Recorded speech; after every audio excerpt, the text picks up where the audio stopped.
Myron Gordon proposed a model of what? Stock valuation.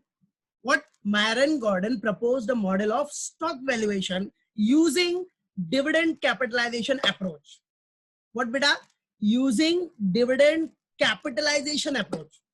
Means Gordon focuses more on dividend. Gordon focuses more on what beta? Dividend. Means more on dividend means more on dividend payout capacity ratio. Okay. So Myron Gordon proposed what beta? More on which? Yes. Right? That is dividend capitalization approach. First sentence you have to remember it, that he proposed a model of stock valuation using dividend capitalization approach. Secondly, what? The income. What beta? The income which the shareholders get. The income which the shareholders get in the form of what beta? Dividend is the main factor. Here the main factor is what?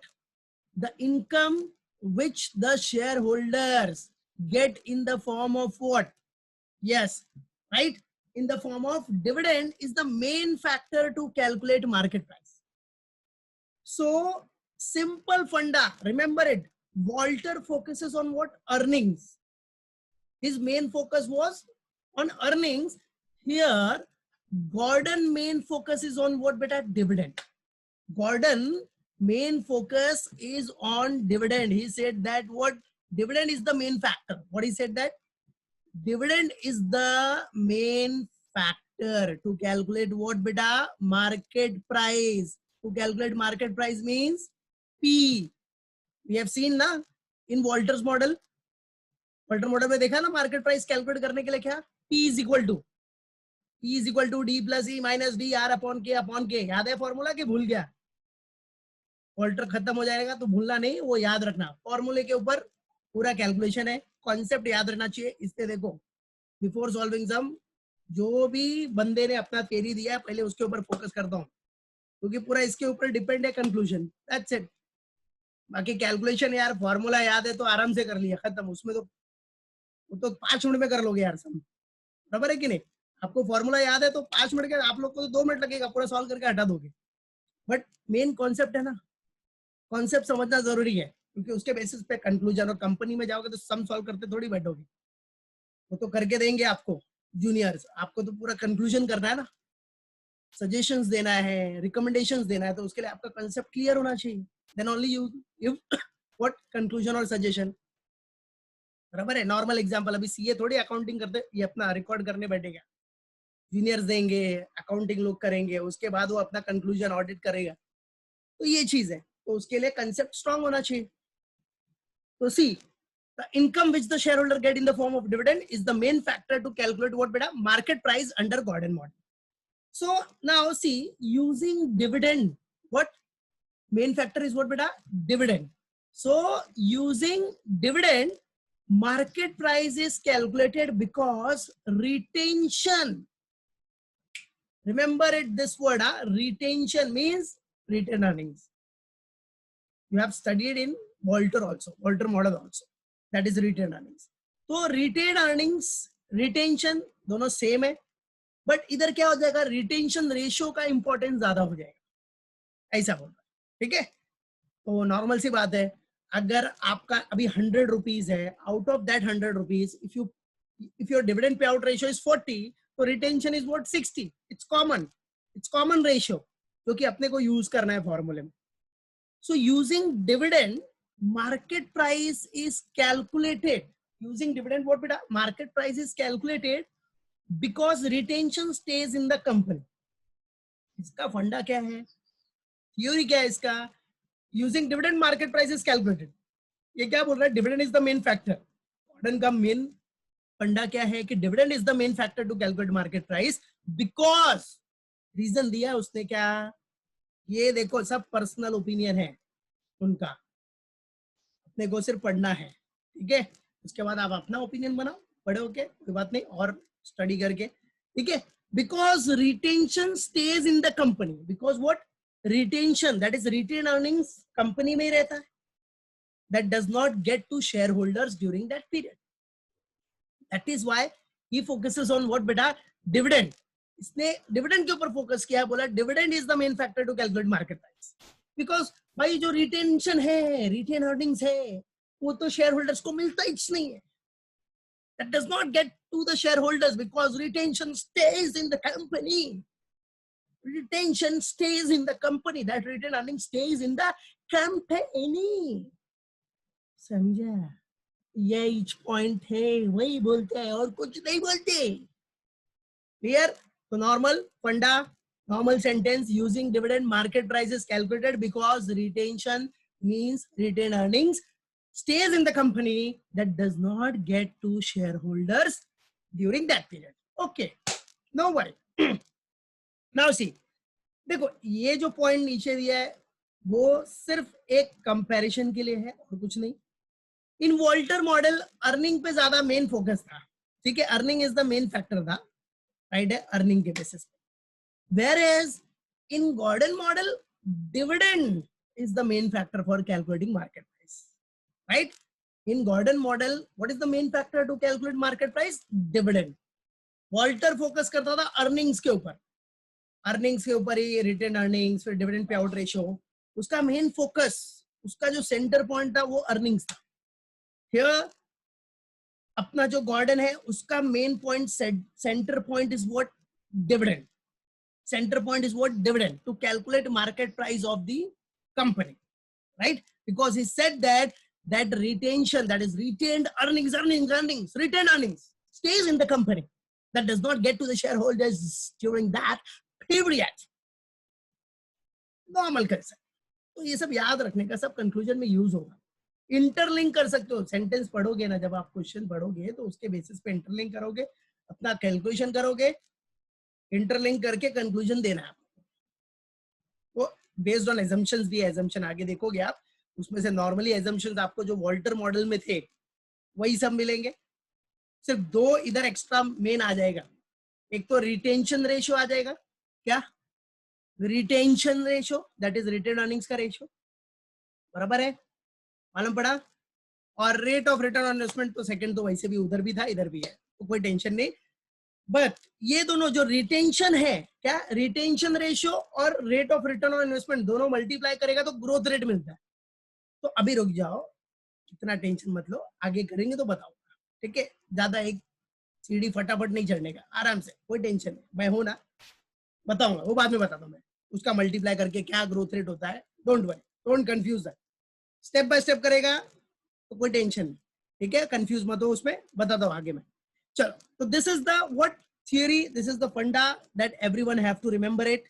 अब बेटा जो main point था, dividend capitalisation approach, main factor dividend, उसने क्या बोला? Retain earnings stage in the company, okay, और Walter में earning is the main factor और गॉर्डन में dividend is the main factor. अब इसका answer I want in chat box, come on, अब कितना समझा है देखते हैं।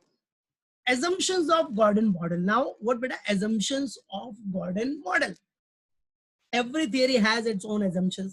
इकोनॉमिक्स में आपने लॉ पढ़ा है, हर लॉ का assumptions है, अगर वो assumptions नहीं होगा तो वो लॉ प्रूव करना मुश्किल है, राइट है? सेम हियर ऑल्सो, कि ये assumption अगर आप फॉलो नहीं करोगे तो गॉर्डन का मॉडल आप प्रूव नहीं करते, यस, तो मतलब नहीं है। तो ये assumptions है जो कि आपको फॉलो करना है, और ये assumption याद रखना, गॉर्डन मॉडल का थियोरेटिकल पार्ट्स में भी ये क्वेश्चन 7 या 8 मार्क्स में आपको आता है, शॉर्ट नोट्स वो 5 मार्क्स वाला भी नहीं, 7 या 8 मार्क्स। तो 7 या 8 मार्क्स का आ रहा है ना अगर थियरी में, तो सिर्फ इतना मत लिखो, ये भी लिखने का, जो बेसिक कंसेप्ट है वो भी लिखो, फिर ये लिखो।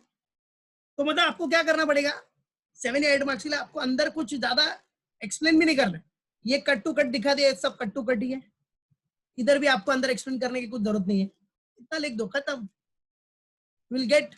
अभी 8 मार्क्स का है तो 7 तो आराम से मिल जाएगा, थ्योरी में तो जल्दी पूरा मिलता नहीं है, बट अगर मैं हूं, अगर मैंने देखा सब पॉइंट्स है और ये भी है, तो मैं 8 आउट ऑफ 8 भी दे सकता हूँ, राइट?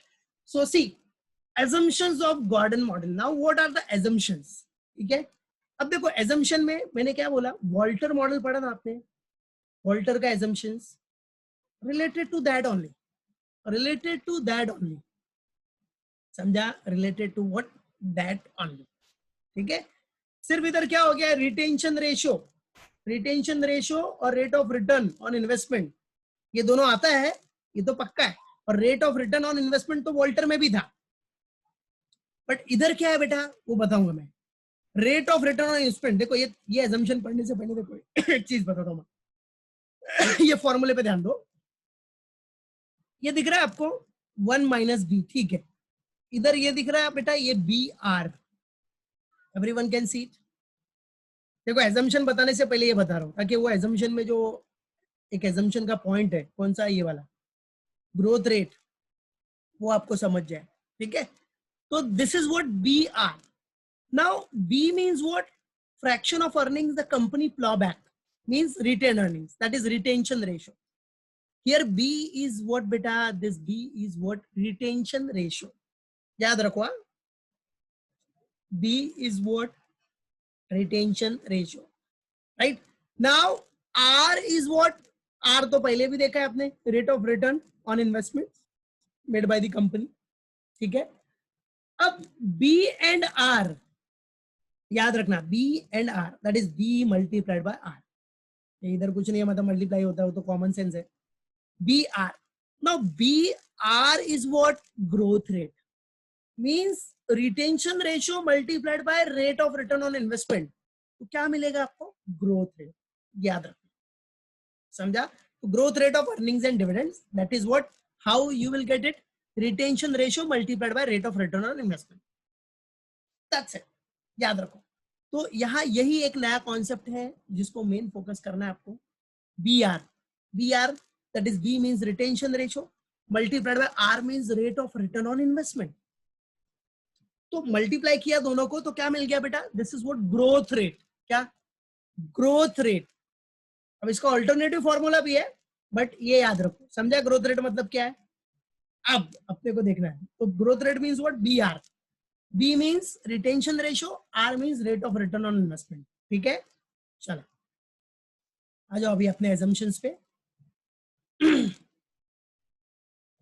सी, तो बी आर देखा ना, तो बी आर से ये एग्जाम्पशन, ये एक एजम्पशन है, देख लो पहले, growth rate is constant, okay, मतलब जो ग्रोथ रेट आएगा आपका बी मल्टीप्लाइड बाय आर, वो कांस्टेंट होना चाहिए, चेंजेस नहीं होने चाहिए उसमें, कॉमन सेंस। चेंजेस हुआ तो ये लॉ एप्लीकेबल नहीं होगा, मतलब ये जो थियरी है उसकी वो एप्लीकेबल नहीं होगी, प्रूव नहीं होगी, that's it, okay, no worry, ठीक है। और ये तो बेटा आपने पहले भी देखा, the company is an all equity financing organisation, Walter model में भी एजम्पशन देख लिया, company is an all equity financing organisation, okay. Investment programmes are financed exclusively by retain earnings, ये भी उधर देखा आपने, क्या बोल रहा है, इन्वेस्टमेंट जो भी फ्यूचर इन्वेस्टमेंट होगा उस वो किससे करना है आपको, वो रिटेन अर्निंग्स से। Investment programmes are financed exclusively by retain earnings, ठीक है। इन रियल लाइफ नॉर्मली ये सब पॉसिबिलिटी कम होती है, क्या कंपनी सिर्फ रिटेन अर्निंग से ही फाइनेंस करेगा क्या फ्यूचर का, नहीं ना, रिटेन अर्निंग्स तो होता ही है, plus other mode of sources भी होता है ना बेटा, डेट लिया, न्यू इशू किया, right, new issue of shares, debentures, whatever, तो जरूरी नहीं है, right, but according to his theory, याद रखना ये बोला है तो ये होना चाहिए, एक सर्टेन पीरियड ऑफ टाइम भी बोल सकते हो उसके लिए, एक सर्टेन पीरियड ऑफ टाइम में यही होना चाहिए। तो investment programmes are finance exclusively by retain earnings, investment programmes are finance exclusively by retained earnings, तो ये इसका मेन फैक्टर है, assumptions है। फिर क्या बोल रहा है, rate of return on company's investment is constant, अब ये क्या बोल रहा है, आर, जो अपना आर है, R rate of return on investment is constant, उसमें भी चेंजेस नहीं होना चाहिए। देखो भाई अगर चेंजेस हुआ अगर चेंजेस हुआ तो इसकी थियरी कुछ नहीं कर पाई, नो मतलब कुछ प्रूफ नहीं हो पाया, नो मैट, ठीक है, थियरी उसका कोई मतलब नहीं रह जाएगा, राइट है, नो मीनिंग इज देयर। तो ये सब assumptions must be there, right है। तो rate of return on company's investment is also constant, growth rate is constant, growth rate तो देखा ना आपने, growth rate is also constant. Now what is growth rate, क्या है growth rate, B into R, B is what? Retention ratio. R is what? Rate of return on investment. E multiplied by R is what? Growth rate. So growth rate is also constant. Now, the cost of capital. What is given? The cost of capital for the company remains constant. Okay. भाई cost of capital जो है company का वो भी constant होना चाहिए. सब assumption में देखो इकोनॉमिक्स में पढ़ा होगा, मोस्टली सब constant constant constant constant constant constant constant constant दिखता है, वैसे ही दिखता है, right. So the cost of capital for the company remains constant, वो भी कांस्टेंट होना चाहिए. चेंज होगा तो हमारी थ्योरी एप्लीकेबल नहीं होगी. कंपनी हैज कंटिन्यूअस लाइफ, ठीक है, ये तो कॉमन है. Tax does not exist, tax exist नहीं होना चाहिए. Okay, so these all are the assumption. अब देखो प्रैक्टिकल करने से पहले इसके ऊपर फोकस क्यों कर रहा हूं, ये थियरी के लिए भी इंपॉर्टेंट है. प्लस ये सब आप कंक्लूजन में ये पढ़ेगा नहीं तो कंक्लूजन बनाने में आपको दिक्कत होगा.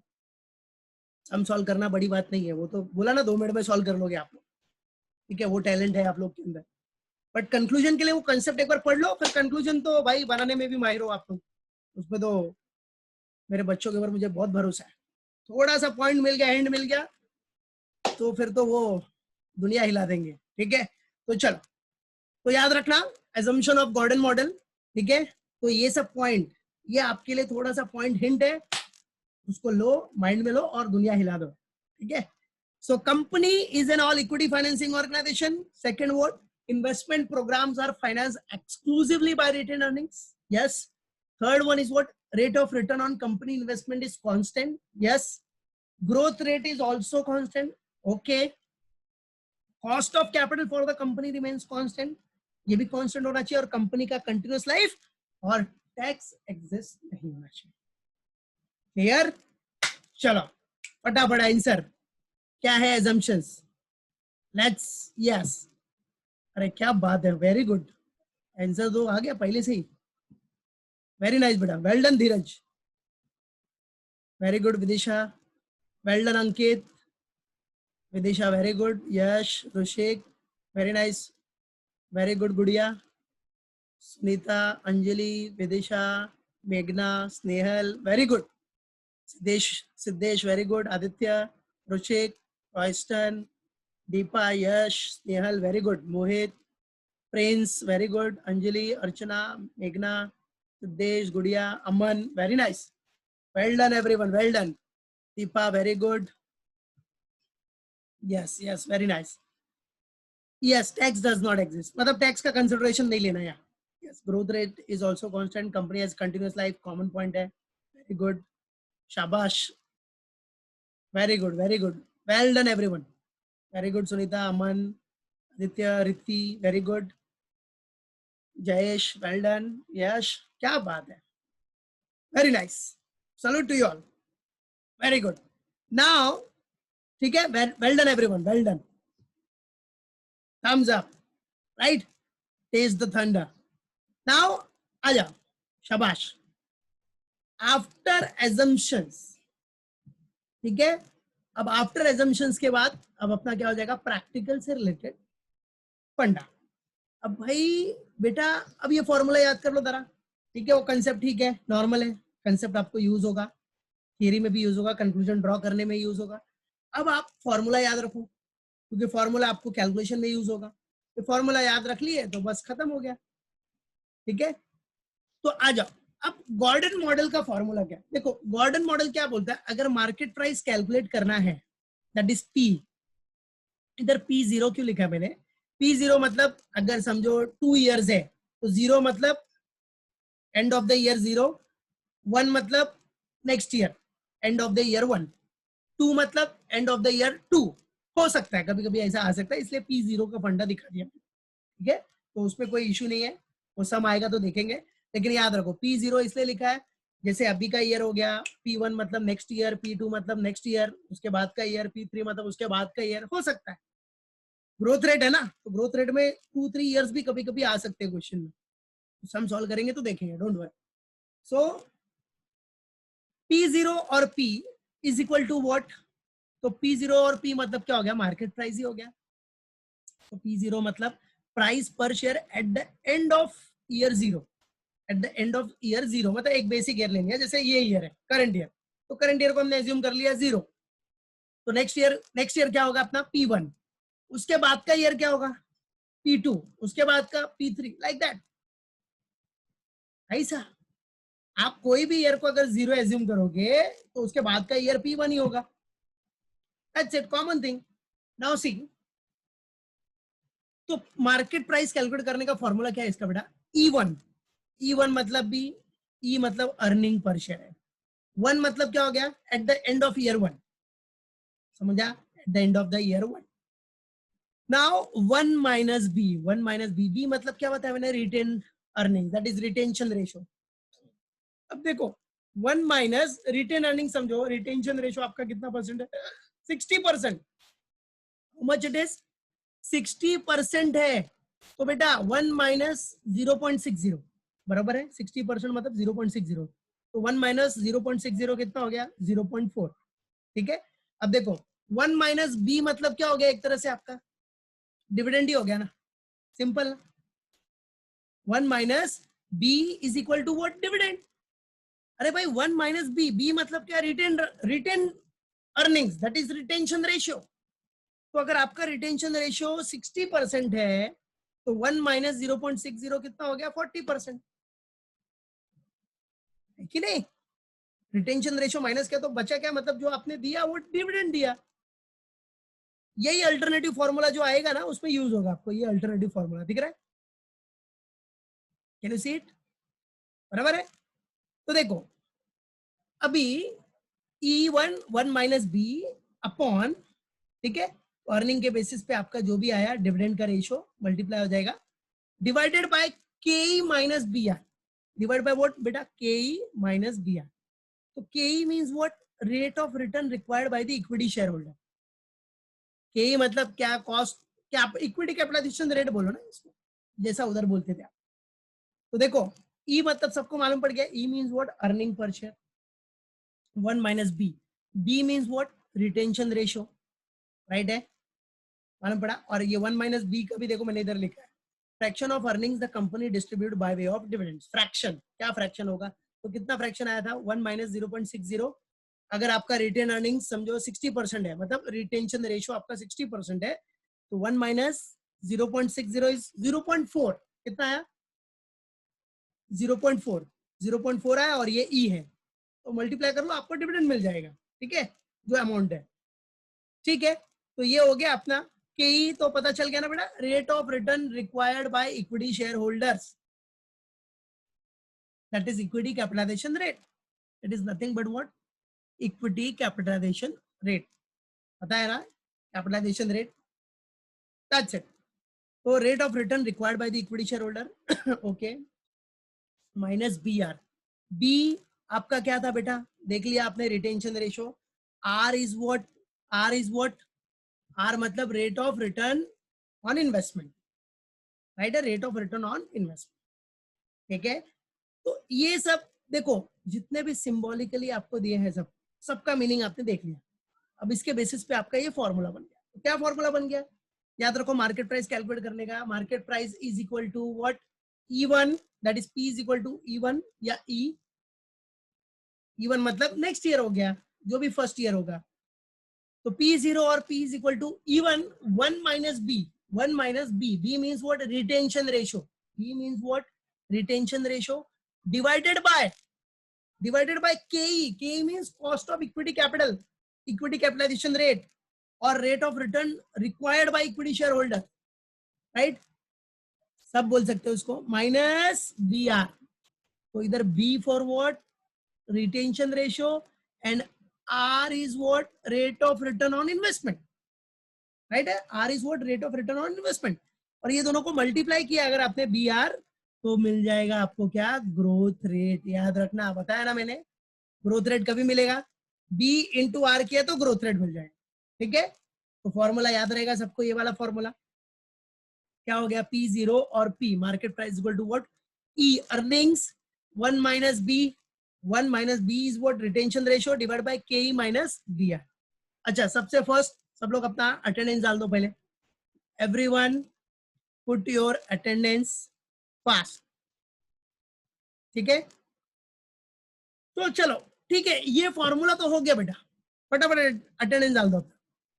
अभी इस फॉर्मूले के बेसिस पे अल्टरनेटिव फॉर्मूला बनाते हैं, अल्टरनेटिव फॉर्मूला। तो पहले अटेंडेंस डाल दो everyone, fast, don't miss it. Okay, now alternative formula is what, see everyone, देखो अल्टरनेटिव फॉर्मूला देख लो आप लोग, देखो अब अल्टरनेटिव फॉर्मूला, सी हियर, ये रहा Gordon model formula, alternative formula है बेटा ये अल्टरनेटिव। तो अब अल्टरनेटिव फॉर्मूले में देखो क्या है बेटा, P0 और P0 और P is equal to D1, what, D1 means dividend at the end of year 1, ठीक है। अब देखो जरा, इधर D1 है, अल्टरनेटिव फॉर्मूला यही फॉर्मूले के ऊपर बेस्ड है जो अभी देखा आपने, इधर देखो D1, अब इधर डायरेक्ट D1 है और इधर इतना लेंदी है, राइट है। तो देखो E1 पता है earnings, 1 minus B is what, retention ratio. बेटा रिटेंशन रेशियो माइनस करेगा तो क्या आएगा, आपको डिविडेंड पे आउट रेशियो मिलेगा, है कि नहीं। तो 1 माइनस बी, जैसे ये बी कितना था आपका 60%, तो 0.60, 1 माइनस 0.60 इज व्हाट 0.4, और अर्निंग्स 0.4 इंटू अर्निंग्स कर दो, आपको डिविडेंड मिल गया। इतना बड़ा जो लेंदी फॉर्मूला है वो इधर कन्वर्ट हो गया D1 में, मतलब डिविडेंड निकालना। बट ये निकालने के लिए, डिविडेंड निकालने के लिए आपको ये प्रोसीजर तो यूज करना ही पड़ेगा, है कि नहीं। अब वो डायरेक्ट करो या ये फॉर्मूला लिख के करो, that is depend on you, okay. But alternative formula बता के रख रहा हूँ, ठीक है। तो D1 अपॉन KE तो सेम है, दिख रहा है ये KE, इसमें तो कोई चेंजेस नहीं होगा। Rate of return required by equity share holders will be constant, उसमें तो सेम ही है बेटा, ये KE तो वैसे ही है, वैसा ही रहेगा, सेम। अब देखो इधर क्या बोल रहा है BR, अब बोलोगे सर आपने इधर BR नहीं, आपने तो G लिखा है। अरे भाई मेरे बच्चों, B इंटू R मतलब होता क्या है, ग्रोथ रेट ही होता है ना, बस। तो इधर डायरेक्ट लिख दिया मैंने ग्रोथ रेट, ओके। अब ये जो B इंटू R है, B into R is what, this is nothing but a growth rate only, right है। B into R is what, growth rate. तो बस इधर मैंने डायरेक्ट लिख दिया ग्रोथ रेट, खत्म। B इंटू R की जगह पे G लिख दिया, G मतलब Gavaskar, sorry growth rate, G मतलब ग्रोथ रेट। देख रहा है, G is equal to growth rate of earnings and dividends, that is retention ratio multiplied by rate of return earned on